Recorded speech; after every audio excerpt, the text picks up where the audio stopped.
Hello everyone, welcome back to Hello Hemlock. At the end of 2013 we read Margaret Atwood's Oryx and Crake. Jason has already uploaded part 1 of the discussion, which you can find a link for down below. The main things that I wanted to discuss today were Crake, the Crakers, and the sense of Canadian culture woven throughout the book.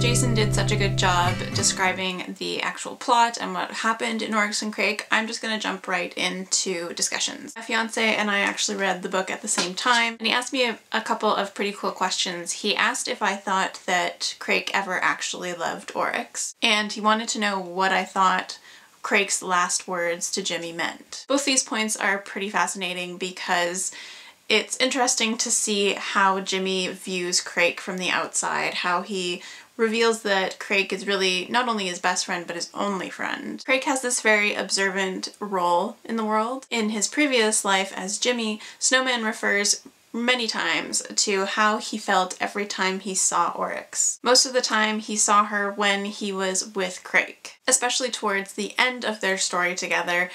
Seeing how observant Crake was and seeing how powerful he was, it really does make sense that Crake would have some inclination that Jimmy felt very strongly about Oryx. Following that logic, it's almost as if Oryx and Jimmy are pawns in this grand master plan that Crake has for the world. I definitely thought that Crake's last words to Jimmy was referencing the Crakers and taking care of the Crakers, but Greg suggested that it was actually Crake's hope that Jimmy would kill him. Oryx had already had the conversation with Jimmy, indicating that if anything should ever happen to her and Crake, that he would take care of the Crakers and he would be patient with them and he would show them the way. So while I believe that Oryx was most likely a pawn in Crake's plan, it's very likely that Crake was successful in maneuvering his pieces so that there was some inclination of some change in their dynamic.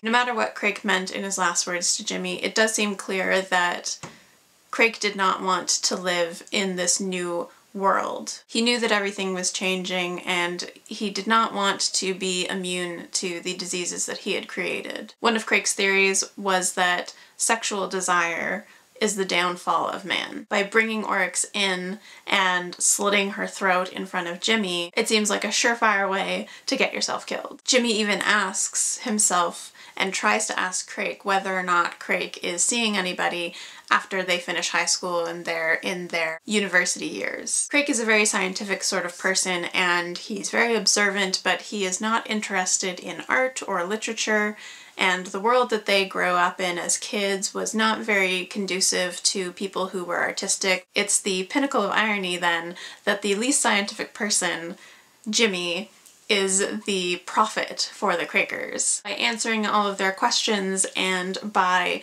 giving them this story of Oryx and Crake, of their gods, Jimmy is not only a storyteller, but he is creating a mythology that is only a few days old. Jason and I were discussing recently about something totally different, about how emotions do affect your creativity. One of the things that Crake had told Jimmy before he died was that if there was any mention of art or storytelling, that would be the end of them. That would be the descent back into mankind. Pain and emotional pain and distress and desire are all things that can really aid someone in their creative process. Speaking personally, some of the best things I have ever written are due to emotional distress and dismay. Likewise, the feeling of elation, especially in comparison to distress, is something that poetry is made out of. So while Crake wanted to destroy the world that was full of religion and art and sensuality, he did not want to live in a world without it. As Jason mentioned, there's a real privatization of science and scientific compounds, and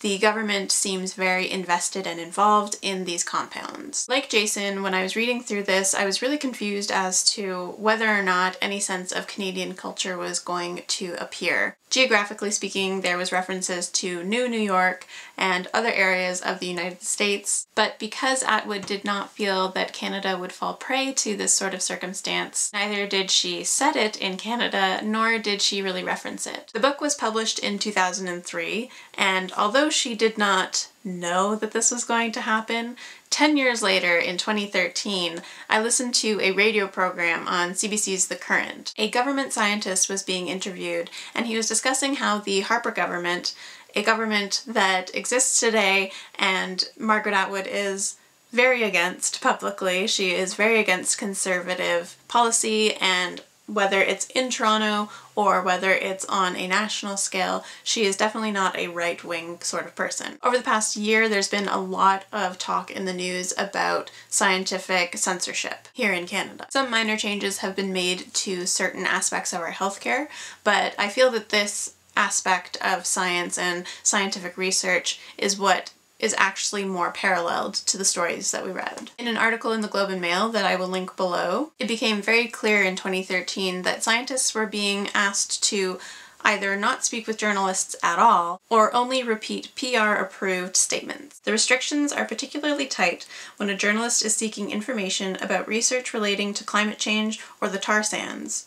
Environment Canada scientists require approval from the Privy Council office before speaking publicly on sensitive topics, quote, such as climate change or protection of polar bear or caribou. So although the book was written 10 years before this became a hot topic issue, it's clear that there are elements of our scientific community that are not encouraged and in fact restricted from reaching the public. Now, although Margaret Atwood does not want to consider Oryx and Crake a science fiction novel, several years later, one could start to stitch together some parallels. I'll link more information down below about the scientific censorship that's happening in Canada. And I'm curious to know if any of you are planning on finishing the trilogy, and also what you think of Crake's role in this new post-apocalyptic world. What was it do you think he was relying on Jimmy to do in those last moments? I can't wait to see what Karate has to say about the book, and I really look forward to seeing your feedback as well. Thanks so much for watching. Bye.